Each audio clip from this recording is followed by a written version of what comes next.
वमा अलैना इल्लल बलागुल मुबीन। अस्सलामु अलैकुम वरहमतुल्लाहि वबरकातुहू।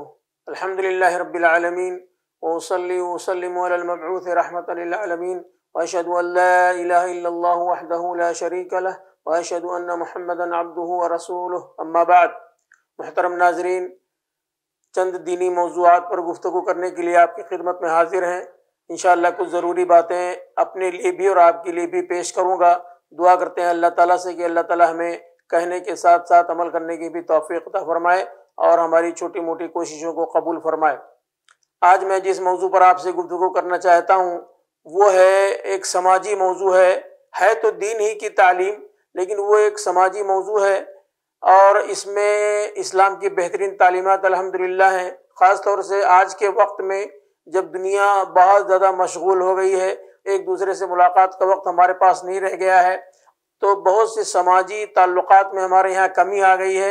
लेकिन इस्लाम शुरू दिन से ही समाज के लोगों को आपस में मरबूत करने के लिए, समाज के लोगों का ख्याल करने के लिए, उनकी दिलदारी करने के लिए बेहतरीन तालीमात देता है। और उन्हीं तालीमात में से एक तालीम ये है कि हमारे समाज में, हमारे घर में, हमारे ख़ानदान में, हमारे मोहल्ले में कोई बीमार हो जाए तो उसकी इयादत करनी चाहिए, उसकी बीमार पुरसी करनी चाहिए।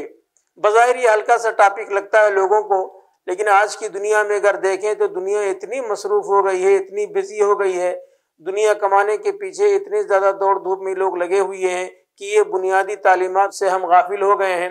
हालांकि इस्लाम इस पर बहुत ज़्यादा जोर देता है।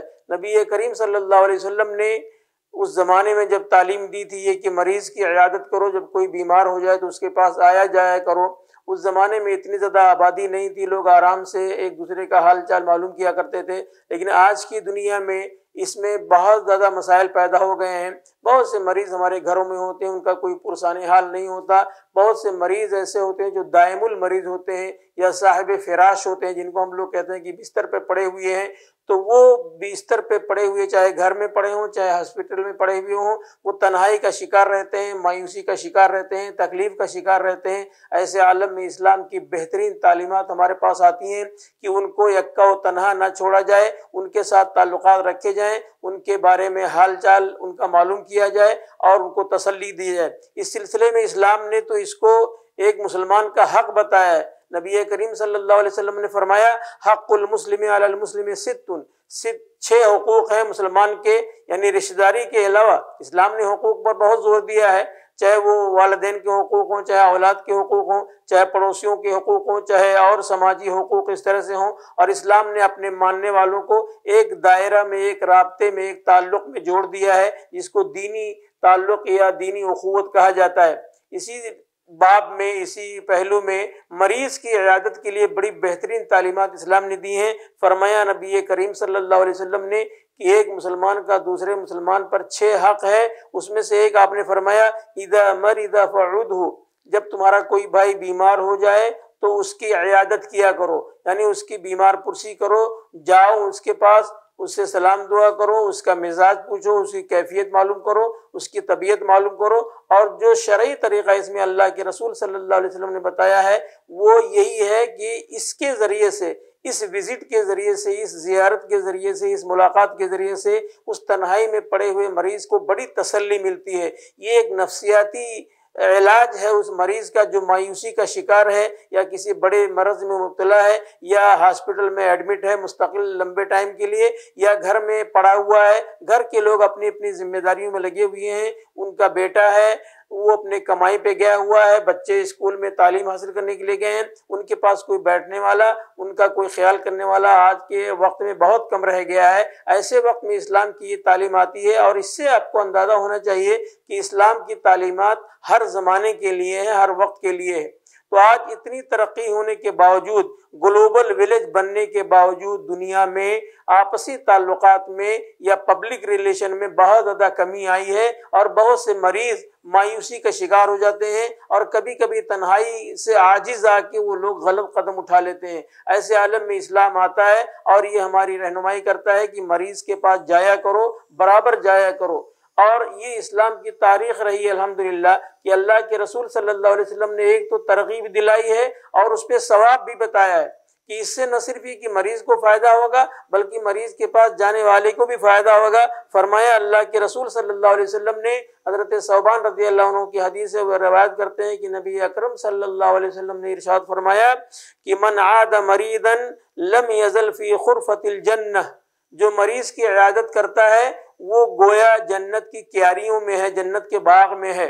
ये इतना बड़ा सवाब इसीलिए बताया अल्लाह के रसूल ने कि हमारा दिल आमादा हो, हम वक्त निकालें थोड़ा सा, क्योंकि हो सकता है कभी उसकी जगह पे हम बिस्तर पे लेटे रहें, हम अस्पताल में लेटे रहें, हम तन्हाई का शिकार रहें, हम उकताहट का शिकार रहें, हम मायूसी का शिकार रहें। तो आज हम किसी की आदत करेंगे, किसी को तसल्ली देने जाएंगे, तो कल कला को ऐसी कोई नौबत आएगी तो इंशाअल्लाह हमारे पास भी अल्लाह के बंदे, हमारे घर वाले, हमारे रिश्तेदार, हमारे साथी, हमारे साथ रहने वाले लोग भी हमारी इयादत के लिए आएंगे अल्हम्दुलिल्लाह। तो इस्लाम का सबसे पहला हुक्म ये है कि आप जाइए मरीज के पास, तो मरीज आपको देखते ही उसका बहुत सा गम हल्का हो जाता है। जो तन्हा पड़ा हुआ है, आंख बंद किए पड़ा हुआ है, कुछ लोग होते हैं जिनको जिक्र और अज़कार की तौफीक होती है मरज की हालत में भी, और बहुत से लोग मायूसी का शिकार होते हैं। दुनिया भर के तस्वुरात और ख्यालात उनके जहन में आते हैं कि अब तो मेरा चल चलाव का वक्त आ गया है, मेरी बीमारी ठीक नहीं होगी, मायूसी का शिकार रहते हैं। ऐसे आलम में इस्लाम कहता है कि जाओ, उनको तसल्ली दो, उनके लिए दुआ करो। और इसमें नबी अकरम सल्लल्लाहु अलैहि वसल्लम की सुन्नत थी, बल्कि खुद अल्लाह के रसूल सल्लल्लाहु अलैहि वसल्लम अपने सहाबे किराम की ज़ियारत के लिए जाया करते थे, उनकी इयादत के लिए जाया करते थे। यहाँ तक कि एक यहूदी लड़का अल्लाह के रसूल सल्लल्लाहु अलैहि वसल्लम का खादिम था। आप बनफ्से नफीस सोचिए, आप अफजलुल खल्क हैं, अफजलुर रसूल हैं, उसके बावजूद आप इतनी जिम्मेदारियों के बावजूद, इस्लाम की तबलीग और जिहाद और दूसरे कामों के बावजूद इतना वक्त आप निकाल रहे हैं कि मरीज की इयादत के लिए जा रहे हैं। आप उसके पास गए, उसका हालचाल मालूम किया और आपने फरमाया कि तुम इस्लाम कबूल कर लो। तो उसके बाप ने कहा, जो यहूदी था, कि आते अबुल कासिम सल्लल्लाहु अलैहि वसल्लम की बात मान लो, तो वो मुसलमान हो गए और फौरन ही उसका इंतकाल भी हो गया। इसी तरह से अल्लाह के रसूल सल्लल्लाहु अलैहि वसल्लम का ये तरीका था कि आप जब जाते थे तो सबसे पहले यही कहते थे सलाम व कलाम के बाद कि ला बास तहूर इंशाअल्लाह, कि परेशान होने की जरूरत नहीं है, ये बीमारी जो आई है तुम्हारे पास, ये तुम्हारे लिए इंशाअल्लाह तुम्हें और अच्छा करेगी, इंशाअल्लाह तुम्हें बहुत सी बीमारियों से पाक करेगी। और आज मेडिकल साइंस ये बताती है कि बुखार तक अगर आता है हमको तो उससे हमारे जिस्म की सफाई हो जाती है, हमारे जिस्म के अंदर के बहुत से जरासीम मर जाते हैं।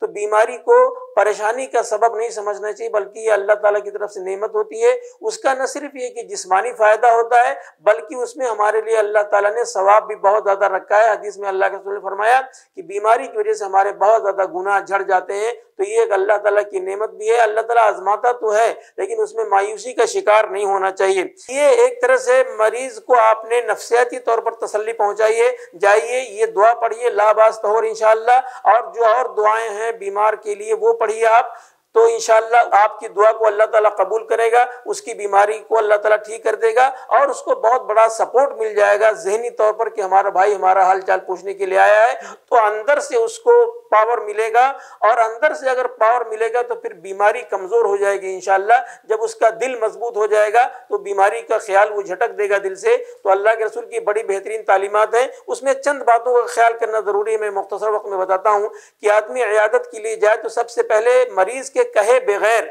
सुन्नत का तरीका यही है और तवक्कुल का तरीका भी यही कि आदमी किसी से कोई सवाल ना करे, कुछ भी नहीं मांगे, मांगे तो सिर्फ अल्लाह ताला से मांगे। उसका तरीका ये बताया अल्लाह के रसूल सल्लल्लाहु अलैहि वसल्लम ने कि आप जब जाएं मरीज के पास तो खुद से दुआ करें, जैसा कि आप फरमाते थे ला बास तहूर इंशाअल्लाह। उसके बाद और जो दुआएं हैं वो पढ़ के दम कीजिए मरीज के ऊपर, अल्लाहुम्मा रब्बना साहिबिल बास वशफी अंत शाफी ला शिफा इल्ला शिफाउक शिफाअन ला युगादिरु सक़मा।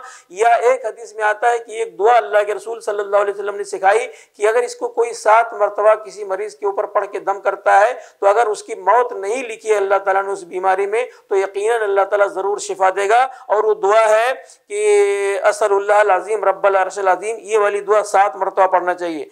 तो जरूरी बात यह है कि ये दुआ पढ़ें, आप हालचाल मालूम करें, खैरियत मालूम करें, तसल्ली दें उसको, और उसके बाद कम वक्त में वहां से फिर रुखसत हो जाएं। बहुत से लोग जाते हैं तो लंबे टाइम के लिए मरीज के पास बैठे रहते हैं, मरीज को बहुत सी परेशानियां रहती हैं, बहुत से टेंशन रहता है। मान लीजिए उसको कदाए हाजत के लिए लेटरिन जाना है, अब वो आप बैठे हुए हैं तो तकल्लुफ में पड़ा हुआ है, या उसको लेटना है लेकिन आप बैठे हुए हो तो तकल्लुम में पड़ा हुआ है, कह नहीं पाता है आपसे, तो इस्लाम इन तमाम चीज़ों का ख्याल करता है। दुआ करते हैं रब्बे करीम से कि अल्लाह ताला हमारे जितने भी मरीज़ हमारे घर में, ख़ानदान में कहीं भी हैं, उनको अल्लाह ताला शिफा दे, और जो सही सालिम उनको चाहिए कि मरीजों की इयादत करें। रब्बना तक़ब्बल मिन्ना इन्नका अंतस समीउल अलीम व तुब अलैना इन्नका अंतत तव्वाबुर रहीम। अस्सलामु अलैकुम व रहमतुल्लाहि व बरकातुहू।